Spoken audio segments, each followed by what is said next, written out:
Une question, bien sûr que c'est une question. Qui c'est que ça a commencé? Alors, les gens ils vont commencer avec l'histoire de la Pentecôte dans l'Ancien Testament. C'est la fête de la Pentecôte. OK. OK? C'est correct. S'il y a des choses à analyser, qu'est-ce qui se passait, comment ça se passait, et ainsi de suite. Pas de problème. Et quand on parle de l'Ancien Testament, la fête de la Pentecôte, est-ce qu'on parle encore de 50 jours après la Pâque? Oui, c'est la même chose. Ça fut établi à ce moment-là. Mais quand cette fête fut établie, elle fut établie quand eux, ils étaient dans le désert. Alors, mais la fête de la Pentecôte, c'est aussi une fête des vengeances. Quelque chose qui ne va pas là. Les gens, ils étaient des esclaves en Égypte, ils ont été libérés, ils sont dans le désert, en train pas de marcher, mais ils sont dans le désert. Il n'y a pas grande cultivation dans le désert. Et tout ce que Dieu donne comme instruction à Moïse, il y aura une grande célébration des moissons. Et quand il y a les moissons, ben, vous faire ce genre de festival et ainsi de suite. Alors, il y a beaucoup de choses qu'ils leur demandent de faire, mais le contexte dans lequel ils demandent de faire, ils ne sont pas dans cette vie-là, ils ne sont pas en train de vivre ceci et de dire, oh oui, on aura une bonne moisson la semaine suivante. Alors, il y a quelque chose, on se doit de considérer le contexte dans lequel il leur donne ceci, mais le contexte à venir, parce que chaque année se doivent de faire ceci. Chaque année se doivent de faire ceci. Chaque année, tu vois ce que je veux dire? C'est-à-dire qu'eux se doivent d'anticiper un futur bien plus rayonnant que qu'est-ce qu'ils vivent pour le moment. Tout ce qu'ils ont à manger, c'est de la manne. C'est tout ce qu'ils ont à manger, si tu veux. Et puis, de temps en temps, peut-être qu'ils sont dans un... comment dire ça, dans un oasis, et puis ils ont peut-être quelques dates, et ainsi de suite, mais c'est tout ce qu'ils ont. Ils n'ont pas d'eau, ils n'ont rien. C'est-à-dire que l'environnement est vraiment différent de ce que Dieu leur demande de faire, qu'est-ce qu'il leur promet qu'il va faire, et ainsi de suite, parce qu'il leur promet des grosses moissons et des célébrations de moissons. Tu vois ce que je veux dire? C'est qu'on se doit de mettre les choses dans leur contexte. En contexte. Et alors, la seule chose qu'on fait, et ça c'est vraiment dommage, c'est que les gens vont analyser le contexte de la Pentecôte, mais au temps où le temple était en activité. OK? Alors, tu as tous des prêtres qui sont installés, qui ont toutes des cérémonies. Il y a toute une cérémonie concernant l'eau, il y a toute une cérémonie concernant les sacrifices d'animaux, et ainsi de suite. Là. Alors, c'est-à-dire que tu te dois d'avoir de l'abondance. Mais le contexte original, c'est le désert. C'était dans un contexte sans aucune abondance. Voilà, c'est-à-dire que... Sans aucune... Alors, c'est ça, et c'est-à-dire que maintenant, Dieu, lui, connaît le futur. Ouais. Il demande au peuple d'anticiper le futur. En soi, quand Dieu donne les ordonnances, le peuple n'est même pas capable de faire les choses que Dieu demande. Bien sûr que non. Mais c'est sûr comme ceci, c'est lui qui est capable de pourvoir. Okay? Et alors, de cette façon, éventuellement, le peuple s'établit en Palestine, en Israël. Il s'établit, il développe tout le culte du temple et ainsi de suite. Là. Alors, ça devient la liturgie un petit peu. Okay? Et dans toutes les liturgies, bien sûr, il y a l'idéal et puis il y a la réalité. Bien vrai. Alors, dans cette réalité, les gens sont habitués à un certain système. Okay? Ils vont au temple, ils font leurs sacrifices, ils font leurs prières, ils donnent des offrandes, et ainsi de suite, ils font des sacrifices. Ça représente quelque chose pour eux parce que ça a été déterminé et non seulement déterminé, mais c'est mis en application, vraiment en action, si tu veux, par le monde ecclésiastique de l'époque, le temple. Il y avait les sacrificateurs et ainsi de suite. Oui. Et pour... Moi, je deviens un petit peu sarcastique un petit je deviens très sarcastique là-dessus. C'est que c'est pour le bien des prêtres que tu te dois d'offrir des sacrifices. Pourquoi? C'est comme ça que je vais recevoir mon salaire, c'est comme ça que je vais recevoir une partie de la viande que tu offres dans les offrandes et ainsi de suite. Parce qu'eux sont quand même interdits d'avoir plusieurs choses. Ils sont interdits d'avoir un... Correctement. Ils sont coincés dans un moule. Alors, tu me limites là-dessus, alors ça veut dire que moi, il faut que j'exploite le monde dans lequel tu m'as mis.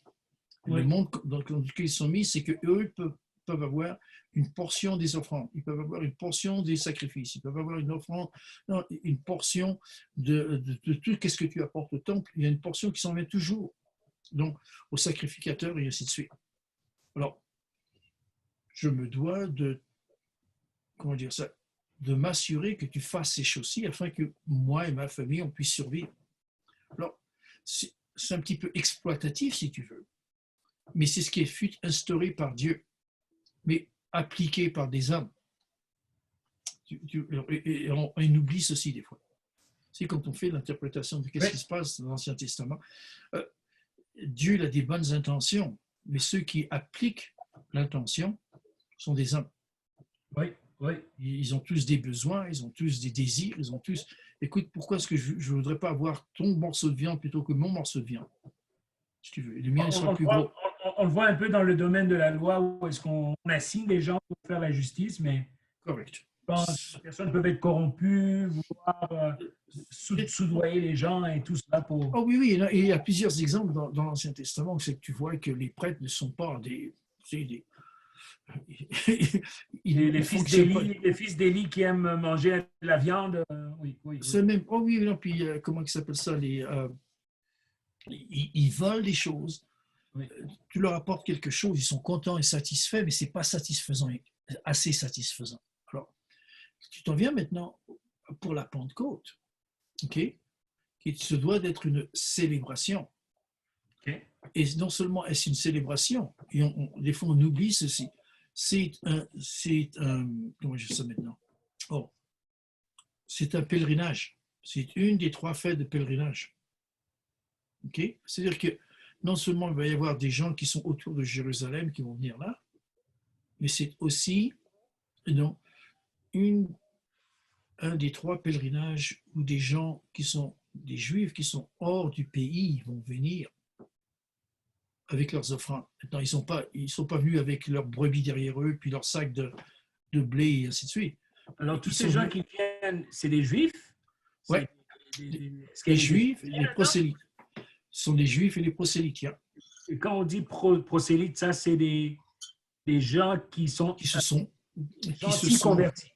Des gentils convertis, et tu as aussi ceux qui sont des, en anglais, God-fearing, des gens qui sont amadoués envers Dieu. Ils craignent Dieu. Ils craignent Dieu. Alors, ils sont tous, c'est comme si tu avais des gens qui viennent à l'église. Ils ne sont pas vraiment encore des chrétiens, mais ils viennent à l'église pour le service, pour quelque chose. Ils vont donner 10 pièces, 20 pièces dans le plat. OK? Donc ça veut dire que ces gens-là aussi, certains de ces gens-là, ils pouvaient pratiquer autre chose, mais en même temps, bon, ils sont tentés, ils sont attirés par ça. OK. On les appelle aujourd'hui les seekers. Les seekers, si tu veux. Mais c'était vraiment des craignants Dieu. Ils sont en train de chercher. Okay? Alors, tu as ceux qui ont pris la décision, ce sont des prosélytes. Tu as les Juifs, tu as les prosélytes, et après ça, tu as ceux qui craignent Dieu. Ils sont sur la porte. On pourrait prendre l'Éthiopien comme dans l'histoire de Philippe, comme lui serait quoi? Lui serait prosélyte ou comme un pourquoi? Qu'est-ce qui est mentionné dans la Bible? Ça mentionne qu'il était allé à Jérusalem pour la fête. Voilà. Alors, ça veut dire quoi? Mais il vient... Oui et non. Parce qu'il est un Éthiopien, ça ne veut pas dire qu'il n'est pas juif. OK. Rappelle-toi, c'est que le peuple juif s'est dispersé à travers le monde. OK. OK? Ils ont établi des colonies à travers le monde. Alors, écoute, je veux dire plus simplement, William, il se dit français. Oui. Mais je suis juif. Comment ça je peux réclamer la nationalité française? Avant même d'être un juif, j'étais un Tunisien. OK? C'est-à-dire que mes ancêtres, ils sont établis en Tunisie, ainsi de suite. Ils étaient partis d'une colonie juive. Alors, c'est la même chose. Maintenant, je ne sais pas si l'Éthiopien était un prosélyte ou bien s'il était un juif ou n'importe quoi d'autre. Il est venu pour célébrer. C'est-à-dire qu'il est bien haut dans en train de devenir un juif ou d'être un juif, si tu veux, parce que c'est important pour lui. c'est assez distant, l'Éthiopie d'Israël, de Jérusalem. Ça coûte beaucoup de sous pour voyager d'un bout à l'autre. Il a l'air d'être assez aisé financièrement. Il voyage en chariot, ainsi de suite, il va en train de marcher. C'est bien vrai. Alors, il y a quelque chose d'autre qui se passe ici. Alors, parce qu'il est qualifié comme éthiopien, ça ne veut pas dire même s'il est noir, ok, on imagine que les Éthiopiens sont des noirs, et ainsi de suite. Mais va plus loin dans ce que nous connaissons des Éthiopiens. C'est quoi les Félacha? C'est les Juifs. Ils réclament d'être Juifs. Oui. Vrai, ils pensent qu'ils ont leur ancêtre, c'était la reine de Sheba qui a eu des relations avec Salomon. Je pense même qu'il y a eu une mission spéciale des militaires. Israël. Ouais, il y en a eu deux en fait. Chercher un groupe. Ouais, il y en a eu deux. Mais tu vois ce que je veux dire, c'est que ça ne veut pas dire qu'on connaît la réponse, mais ça élucide la réponse. Ok. Tu vois ce que je veux dire, c'est que oui. les possibilités sont là. Peut-être ceci, peut-être cela. Et c'est ça ce qui fait la grosse différence entre moi venir et te dire c'est ça, tu as des réponses, ou bien dire c'est possibilité 1, numéro 2, numéro 3, 15, et puis je n'ai pas de réponse. J'en ai 5 réponses. Tu vois ce que je veux dire? Et c'est ça la beauté de l'étude. Pour que les gens puissent virevolter un petit peu dans leur esprit, découvrir des choses, être attiré par cette possibilité ou attiré par une autre possibilité, peut-être en garder 2 ou 3. Donc, tu leur présentes 3, 4, 5, et puis ils sont attirés par 2 possibilités. Même si la réponse n'est pas définitive, elle est bien meilleure que de simplement penser que le gars, il n'appartient pas au peuple, si tu veux. Pourquoi est-ce qu'il ferait le voyage jusque-là? C'est une bonne question. Moi, personnellement, je pense qu'il était un juif. Que ce soit un Félacha, ou que ce soit un juif, ou que ce soit.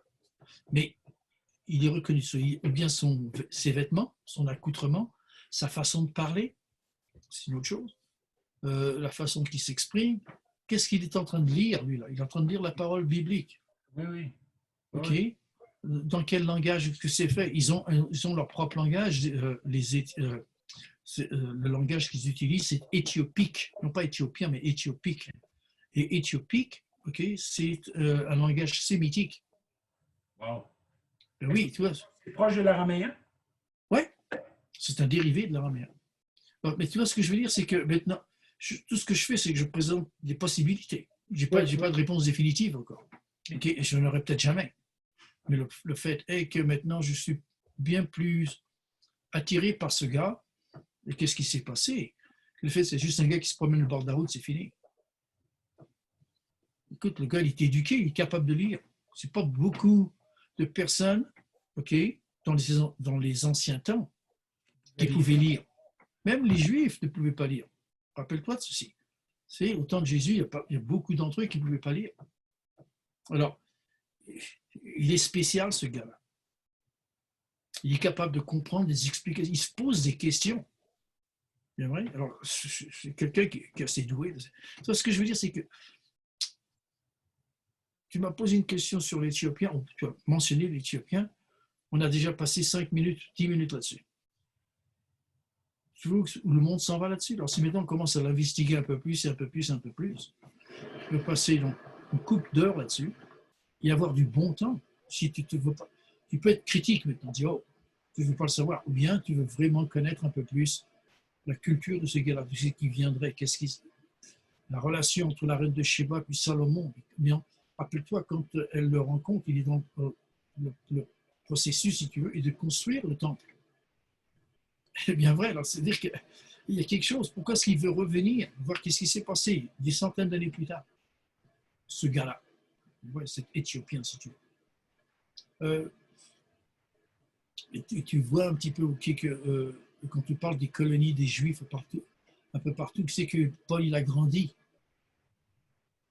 Ouais, il n'a pas grandi il a été élevé à Jérusalem, mais il n'a pas grandi là.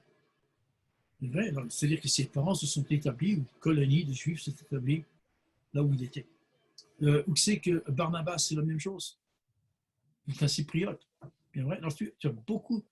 On La dirait que Bible, Paul est proche de beaucoup de gens qui ont des doubles nationalités un peu. bien sûr, et c'est normal. Ça fait Et partie de la. Ça fait certaines personnes partie. disent même que Jean-Marc aussi paraîtrait le jeune viendrait de on- Syrie. on- Probablement, puisque son cousin vient de là. Ou son oncle, vraiment. Ben oui. Ben oui.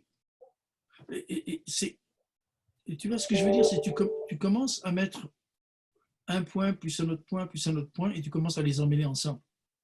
Alors, en quelques minutes, donc, on a posé plus de bonnes questions à investiguer qu'une réponse définitive. Ouais, Jean-Marc, il a fait, okay, qui c'est ce Jean-Marc-là? Où c'est qui vient? Barnabas, où c'est qui vient? Qu'est-ce qu'il a dit? Comment il parle? Et ainsi de suite. Là. Pourquoi est-ce qu'il veut agir de cette façon, non pas d'une autre façon? Tu peux continuer avec toutes les questions. Mais ça, c'est là que tu veux parler de la Pentecôte, que tu veux parler du Saint-Esprit, que tu veux parler de la crucifixion, de la souffrance, n'importe quoi que tu veux. C'est bien plus élaboré, si tu veux, que de simplement dire une réponse et c'est fini. Pose-moi plus de questions parce que je t'ai donné la réponse. Tu ne m'as rien donné, tu m'as donné ton idée de qu'est-ce que tu as lu auparavant, non pas une bonne réponse qui puisse non me satisfaire. Ça, c'est le problème. Je ne veux pas être satisfait, je veux être intrigué. Je veux évoluer dans ma compréhension. Donne-moi quelque chose à mastiquer, si tu veux. Et ça, c'est malheureusement, la plupart des gens n'ont pas été entraînés à ce genre de réflexion. Et c'est dur, sérieusement pas. Si tu es vraiment intrigué par ça, toi là, tu vas rencontrer énormément de murs parce que les gens ils veulent des réponses toutes faites. Alors, pour la Pentecôte, si on veut être intrigué et non satisfait, Ouais. commencer. Qu'est-ce que tu veux dire? Exactement. Donc, la même manière on vient de faire un peu, on a parlé un peu, on est allé un peu avec l'Éthiopien. Tu parles où c'est que tu vas aller là où tu veux. On a parlé de la Pentecôte en disant que beaucoup de gens commencent par l'Ancien Testament. Il commence pas par l'Ancien Testament, il commence par le temple de l'Ancien Testament et non pas par l'Ancien Testament avant le temple. Okay. Et tu vois ce que je veux dire? Alors, on devrait commencer, nous, par l'Ancien Testament avant le temple, ou peut-être même plus tôt. Non, c'est là que ça commence. C'est-à-dire qu'il y a des moissons, puis okay, tu vas aller plus haut, et on peut aller plus haut. Et je m'excuse d'avoir aussi interrompu. C'est juste que à ce moment-là, tu te dois de considérer les autres cultures, les Mésopotamiens, les Égyptiens, et tous ces autres anciens peuples qui, eux, avaient des célébrations de moisson envers d'autres dieux. Alors, ils sont accoutumés, si tu veux. Ça serait très intéressant, mais des fois, à l'Église, on entend des gens dire « mais je ne veux pas fêter telle fête parce que c'est une fête qui était fêtée par tel païen ou c'est une fête… » Non, ils ne célébraient pas une Pentecôte. C'est nous qu'on appelle la Pentecôte.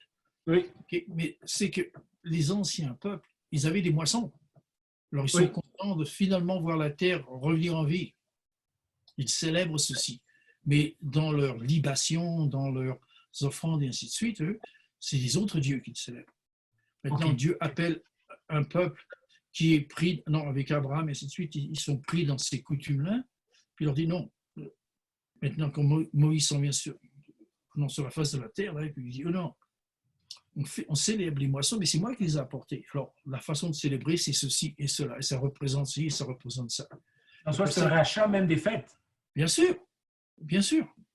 Écoute, moi, je disais juste l'autre jour là sur la Trinité. Et la Trinité, tous les anciens peuples, okay, avant même qu'Israël vienne sur la terre, mais existent, okay, ils avaient trois dieux. Je sais que ça vient cette Trinité, là. Oh, ça ne va pas là. Je pensais qu'on était les seuls à avoir trois dieux, blablabla, c'est trois personnes dans la Trinité. Non, non. Il y en a d'autres qui croient en trois divinités, si tu veux, au pluriel. Okay? Alors, est-ce que c'est trois divinités en un aussi ou il y a… Non, mais c'est-à-dire qu'on a ramené ça ensemble bien plus tard. Mais parce que moi j'étais intrigué par les Perses et ainsi de suite. Ok, alors je voulais savoir, tu sais que ça vient, c'est le concept de la Trinité, parce que c'est présent quelque part d'autre que dans la Bible. Et c'est pas présent dans la Bible, la Trinité. C'est de la théologie, ça. La Trinité, c'est de la théologie. C'est pas dans la Bible. Mais on voit les éléments de la Trinité dans la Bible. Okay? Alors, qui d'autre qu'a ce genre de concept, si tu veux? Les Perses, ils l'ont. Avant ça, tu as les Babyloniens qui l'ont. Tu as les Sumériens qui l'ont. Tu as d'autres peuples qui l'ont. Je peux continuer avec la liste, là. Mais pour une raison quelconque, ils ont besoin d'un homme et d'une femme, Dieu, qui va se régénérer en ayant des enfants, de créants. Oui. Alors, mais là, maintenant, si c'est un Dieu plus un autre Dieu, ayant un autre petit Dieu, si tu veux, ils sont tous de la divinité, minimum. Et après ça, parce qu'eux, ils sont en train de copuler ensemble et ainsi de suite, alors c'est qu'ils ont plus qu'un seul enfant, alors ils ont plein de petits dieux. C'est l'origine, si tu veux, des multiplicités de dieux un peu partout. Ça ne veut pas dire que c'est correct, c'est juste les origines, ils se doivent d'expliquer. Alors, on voit ceci et on pose ce genre de questions quand on voit la création de l'homme et ainsi de suite. Là. Mais qui c'est qui a créé l'homme, supposément dans ces anciennes cultures? C'est l'homme Dieu, femme Dieu, ils ont des enfants, des petits dieux, mais il n'y a plus qu'un seul enfant, il y a plusieurs enfants. Alors, ils sont tous des petits dieux. Ils ont tous de pouvoir pour ceci, l'autre a le pouvoir sur cela, le contrôle de ci, contrôle de ça. Ils sont tous des dieux, multipliés. Et alors, c'est le monde dans lequel ou duquel Abraham est appelé.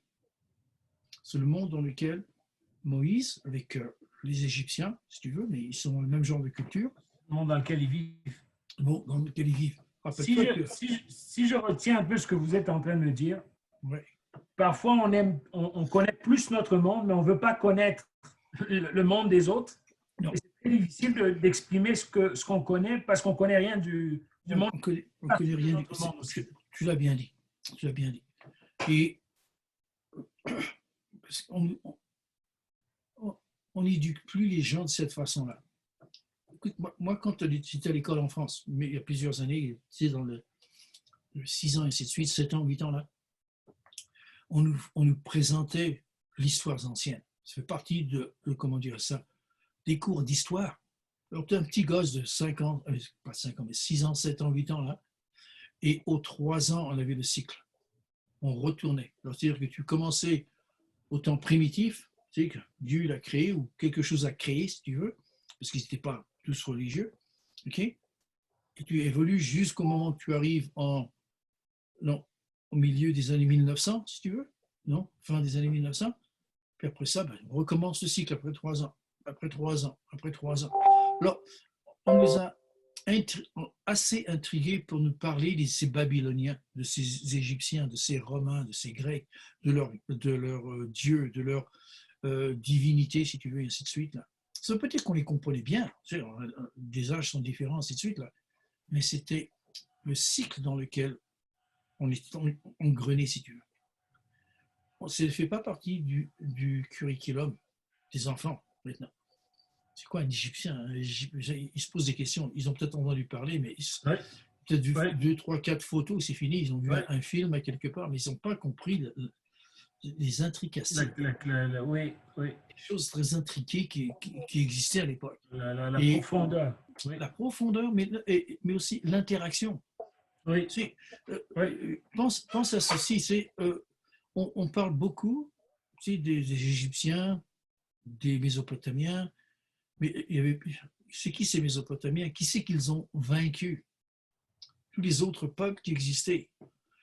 Et une des choses, moi, ce qui m'a attiré beaucoup dans tout ça, c'est les langues qui sont associées à l'ancien hébreu ou à l'ancien araméen. Il y en a des dizaines de langues. Elles sont reliées, mais elles ne sont pas les mêmes.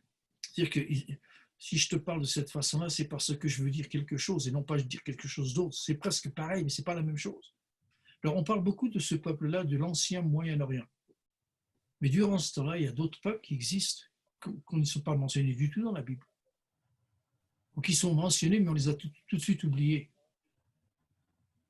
Va dans Genèse, chapitre 10, là, la table des nations, il y a des tas de peuples qu'on ne connaît pas. Oui. OK? durant le temps des Mésopotamiens, si tu veux, où c'est que se trouve le peuple des Indes, aux Indes. Ils existent déjà, et la Mésopotamie, elle arrive bien plus tard que le peuple hindou, bien plus tard que le peuple chinois. Ils ont toute une culture avant même qu'Abraham ne soit appelé à faire quelque chose.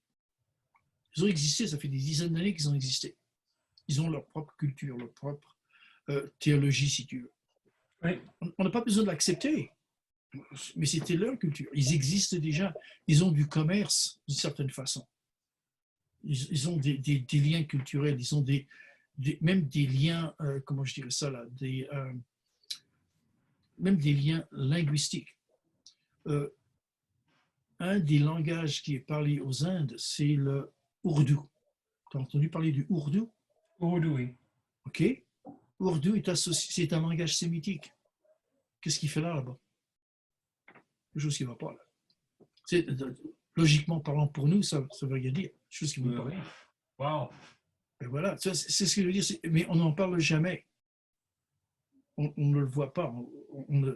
On ne l'étudie pas, on ne te le confronte pas avec ceci. Ça ne veut pas dire qu'ils ont raison, encore une fois, ça ne veut pas dire qu'ils ont raison. Mais ça ne veut pas dire que ça t'ouvre les portes vers d'autres compréhensions. Ce que vous dites est très intéressant. Dans les années 90, j'ai eu l'opportunité de voyager avec quelqu'un qui faisait partie de l'armée, mais dans un pays africain. Oui. On était dans un pays, à des kilomètres dans un autre pays africain, avec ces personnes de l'armée entendaient très bien la langue de cette autre personne. Lui venait du Congo, cette autre personne venait du... Ouais, j'ai vu ça en Afrique, c'est vrai. Et il comprenait la langue. Il m'a dit non, je comprends, c'est pas ma langue, mais il y a tel truc qui sont pareils. Bon, écoute, la chose la plus étonnante pour mon épouse et moi, c'est quand nous étions... comment ça fait ça maintenant? Oh, qui c'est qui se revient Che Guevara là-bas? Qui c'est qui est né là? Le Che, lui, c'est pas l'Uruguay? Non, pas l'Uruguay. Parce que lui, il était au Au Cuba. nord. Non, c'est à la fin, là, mais non, au nord de... Oh, ça m'a échappé, là. On a fait tout le tour là-bas, c'était là... Pas le Guatemala, oh, c'était au sud. Bolivie? Bolivie, c'est le mot que je voulais. OK, il est mort en Bolivie, mais il était argentin. Oui, mais c'est la Bolivie que je voulais te parler. OK? Alors, on était en Bolivie, on a fait un gros voyage en Amérique du Sud, mon épouse et moi. On est arrivé à un endroit où c'est que la plus des meilleures choses qu'on fait, c'est qu'on fait notre propre voyage, mais localement, on a des guides, si tu veux. Et non pas un guide qui fait tout le grand tour, mais on fait un guide local, puis qui connaît ça un peu mieux. Il nous a emmenés dans un endroit où nous savions qu'il nous a dit que c'était là où c'était un ancien temple. On est arrivé dans l'ancien temple, là, et on ne voit rien. Et puis après, on s'est dit, viens, on va aller plus bas. On va plus bas. Et soudainement, on est arrivé en haut de la colline, et plus bas, on voit tout le complexe d'un temple. Okay? Alors maintenant, il est rasé, disons, le climat, et ainsi de suite, ils ont endommagé toutes les pierres, et ainsi de suite. La seule chose qui se tient au milieu de ce gros temple-là, c'est exactement une réplique, si tu veux. Et qu'est-ce que tu lis dans la Bible concernant l'autel avec les 4 cornes? C'est les gens. Pratiquement les mêmes dimensions, pratiquement la même chose, et ainsi de suite. Wow. Qu'est-ce que ça fait au milieu de l'Amérique du Sud? Wow. Et on sait que les Juifs n'étaient jamais là-bas. On sait ça. OK? Alors, bien sûr qu'on a pris des photos parce que c'est intéressant, c'est surprenant. Mais il y avait à un moment donné une certaine culture, un certain groupe de personnes, quelconques, OK, qui non seulement voulaient louer leur Dieu, qui qu'il soit, d'une certaine façon, quelle qu'elle soit, comment, de leur façon, et ainsi de suite, là, mais qui, en bout de compte, est exactement la même chose. Et qu'est-ce que tu lis dans la Bible? Et qu'est-ce qui a été découvert? Et en fait, mon épouse, et puis je l'assiste un petit peu, mais c'est elle qui l'a fait, elle a fait, disons, l'excavation à Beersheba. Okay?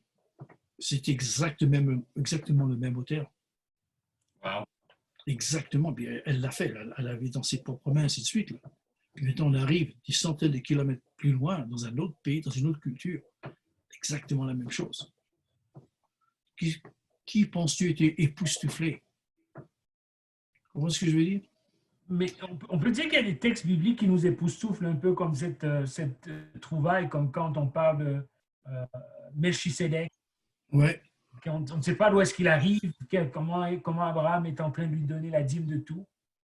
Quand on parle de... Non, il ne donne pas la dîme de tout. Il donne seulement la dîme de qu'est-ce qu'il a pris des autres. Et des autres. Il n'a pas donné sa propre dîme. OK. Lis le texte, tu vois qu'est-ce qu'il a fait. Il a donné seulement la dîme. Il est parti, il a, comment dire ça, il a vaincu les 5 rois et ainsi de suite, là. Il a donné à Melchisédek. Quand il est sur son chemin de retour, il lui donne une dîme de qu'est-ce qu'il a gagné. C'est pas, alors, une dîme de ses biens, mais des biens qu'il a gagnés, non pas de qu'est-ce qu'il a avec ses brebis quelque part d'autre, là.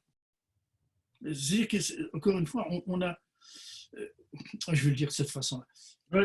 On va le prêcher ceci afin d'avoir une meilleure dîme des gens.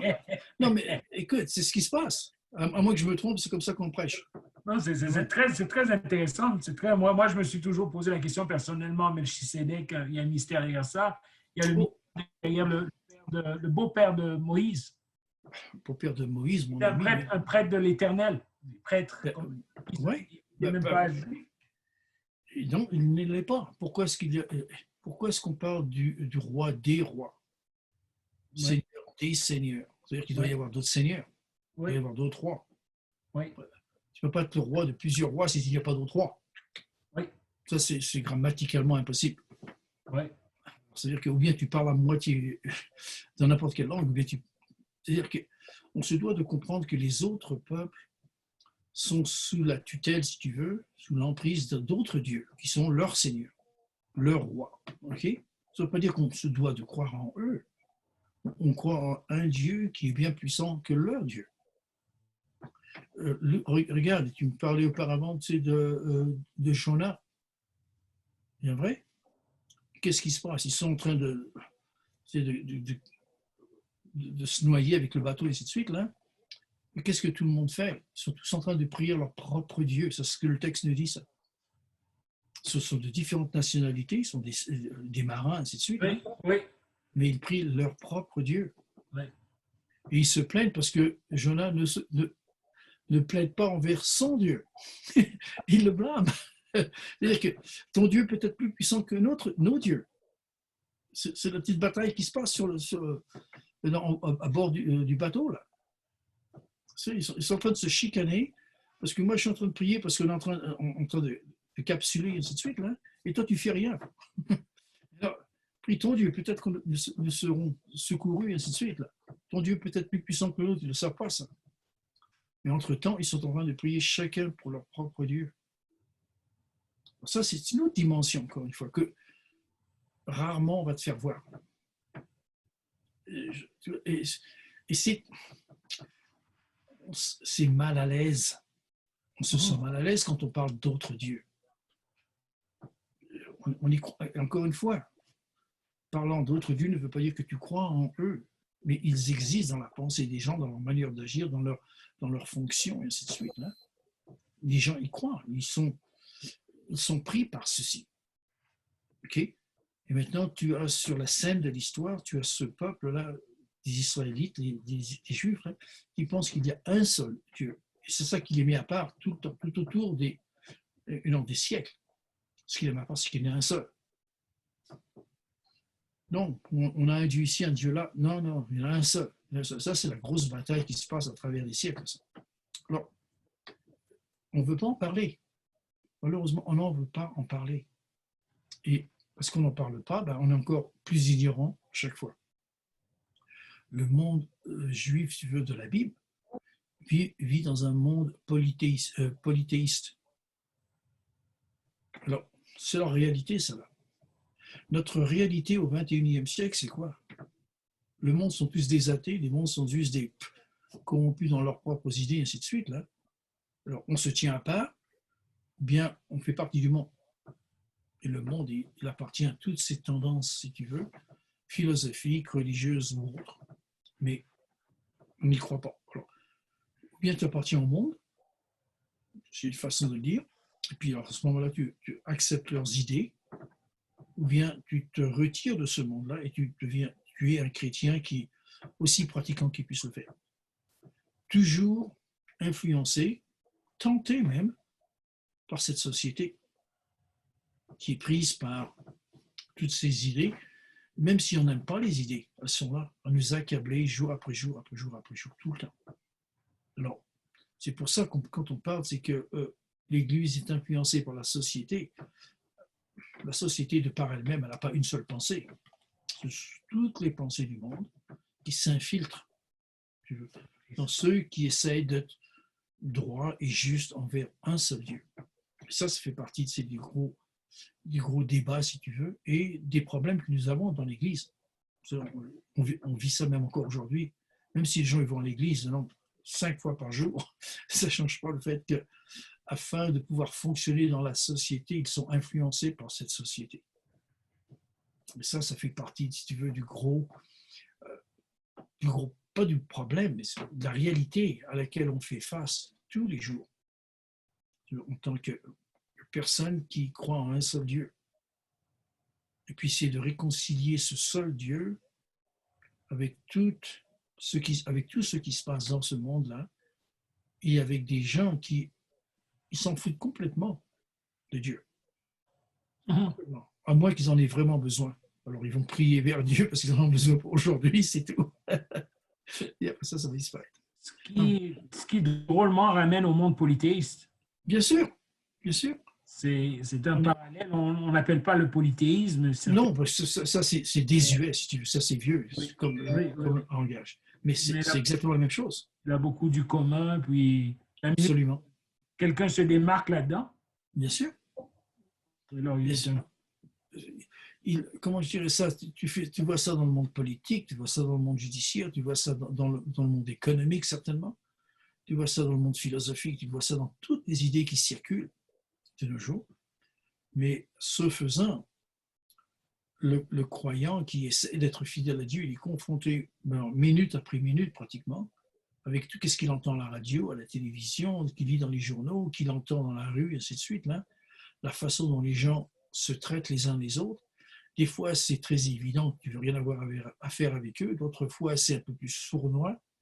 Alors, ça donne à réfléchir, ou tu veux rien, l'idée s'enracine en toi, et ainsi de suite. Là. Alors, c'est, comment je dirais ça, notre, comment je dirais ça, ce n'est pas vraiment le fait que les gens ne veulent plus être chrétiens, c'est que les gens ne savent pas comment étudier ce qui leur a été donné. Et ce qui leur a été donné, il leur semble que ça n'a rien à voir avec le monde dans lequel ils vivent. Parce que ça parle d'anciens peuples, d'anciennes coutumes, d'anciennes manières de vivre, d'autres façons de louer le Seigneur. Pourquoi est-ce que je ne peux pas louer le Seigneur devant ma télévision? Pourquoi est-ce que je ne peux pas faire ci et louer le Seigneur, et ainsi de suite? C'est un autre monde complètement. Et encore une fois, je lis énormément, ça surprend souvent les gens, peut-être. Mais j'étais juste en train de lire sur les coutumes du mariage au Moyen-Âge. On pense que la façon dont les gens se marient dans une église, c'est exactement la même chose qui se passait quand Jésus était là. Bonne chance, c'était jamais la même chose du tout. Du tout. Et au Moyen-Âge, ça fait à peu près 1000 ans de ceci, pas la même chose. Comment dire ça? C'est l'Église catholique qui a institué le mariage comme un des 7 sacrements. Dans l'Église protestante, on a 2 sacrements. Okay? Le baptême et puis la communion, la Sainte Seine. C'est tout. C'est 2 sacrements que nous avons. L'Église catholique, on en a 7. Rappelle-toi, on vient de là. Okay? Notre arrière-plan théologique, c'est l'Église catholique. Alors, on l'a réformée, ainsi de suite, là, mais l'Église catholique. Maintenant, au Moyen Âge. Moyen Âge, c'est l'an 1000, 1200, 1300. OK? Au Moyen Âge, en 1200, je viens juste de lire, c'est très intéressant pour moi, hein, c'était, les gens n'allaient pas devant un prêtre ou un curé, si tu veux, afin de se marier. Jamais. On pense qu'il fallait avoir l'accord des parents. Oublie-le. Tu aimes bien quelqu'un, non, et puis elle t'aime bien, tu peux être de même dans la rue et décider que vous êtes maintenant époux et épouse, c'est fini, vous êtes mariés. Ça fait 1000 ans de ceci.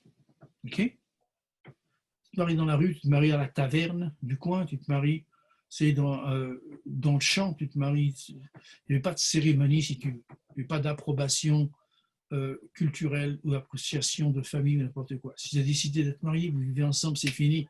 Et les parents, ben, si tu aimes bien, vous êtes mariés, si vous n'êtes pas bien, ils vont se battre avec toi, mais tu es marié. Vous ne pouvez pas se défaire de ceci. C'est seulement en 1200, voyant de qu'est-ce qui se passait, surtout parmi les nobles. OK? Parce que maintenant, tu as le noble, le noble, c'est-à-dire, il est le fils d'un duc ou d'un comte, et ainsi de suite. Il voit la fille d'un autre duc, d'une autre comtesse, ou de n'importe qui d'autre, là, quelqu'un plus ou moins du même rang. OK? Il s'aime bien, il se trouve attrayant, on est mariés. Mais maintenant, ils veulent se divorcer parce qu'ils ne s'aiment plus. Rappelle-toi, ils se sont mariés, ils ont 15 ans, 17 ans, et ainsi de suite. Là. Maintenant, ils arrivent 2 ans plus tard, ils ont d'autres désirs, ils veulent se divorcer. Crée des tas de problèmes maintenant. Il n'y avait aucune preuve qu'ils étaient mariés. Il n'y a pas de contrat de mariage, il n'y a pas de bout de papier, il n'y a pas de registre quelconque. Ils sont mariés dans le champ. Ils sont mariés, près de l'abreuvoir, près du puits, près de n'importe quoi. Que ce soit les pauvres ou les riches, ils se mariaient comme ceci. Les nobles créent une pression incroyable. Comment est-ce qu'on peut en savoir et déterminer que Jean, il est marié à Suzy? Okay? Prince Jean, il est marié à princesse Suzy, si tu veux. Il n'y a aucune preuve. Ils se sont déclarés mariés de par eux-mêmes. Alors l'Église établit le mariage comme étant un sacrement. Seul Dieu peut être le vrai témoin de ce qui se passe. Pour gérer les gens. Voilà. Non seulement ça, OK? Ça aide les finances. Je te dis, les choses que tu découvres quand tu commences à lire de ce genre de choses-là, tu découvres des bonnes choses, très intrigantes, si tu veux. Elles sont très intéressantes, intrigantes. Mais non seulement ça, c'est que, afin de s'assurer, c'est que si tu vas venir me dire qu'on a signé un bout de papier, on est mariés.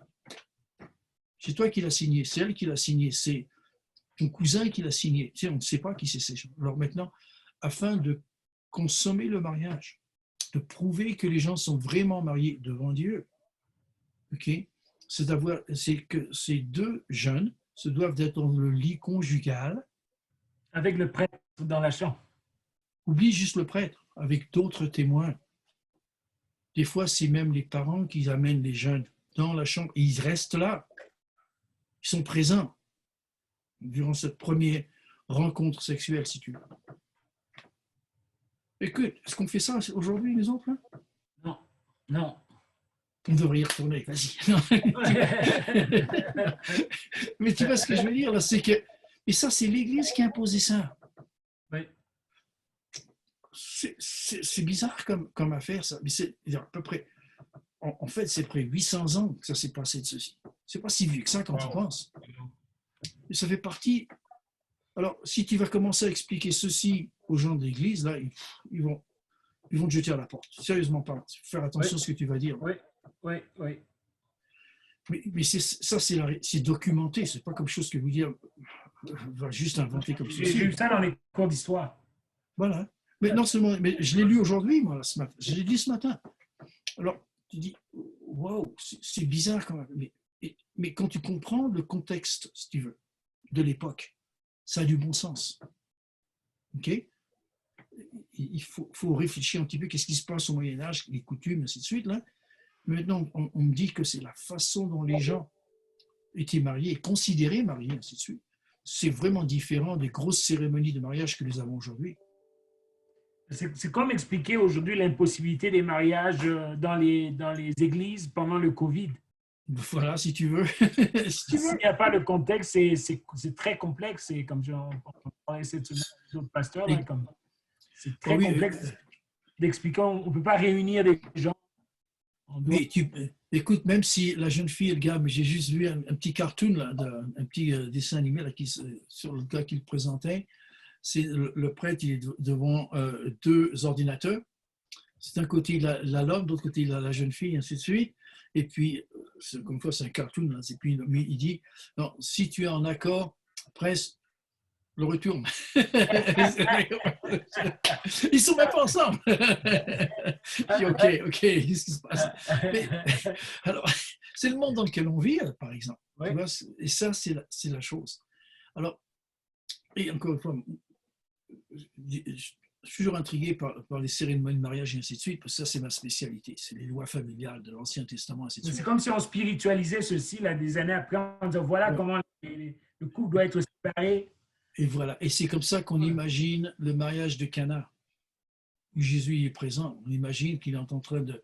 Il n'est pas en train de officier, on sait ceci, là, mais on imagine qu'il y a un prêtre, qu'il y a quelque chose, là, même un rabbin quelconque, c'est pas vrai, parce et non, et que une grosse cérémonie, et puis ils ont une grosse fête, et puis ils sont en train de dire oui, non, merci, et ainsi de suite. Là. Mais regarde, qu'est-ce qui se passe au Moyen-Âge? C'est une autre culture au Moyen-Âge.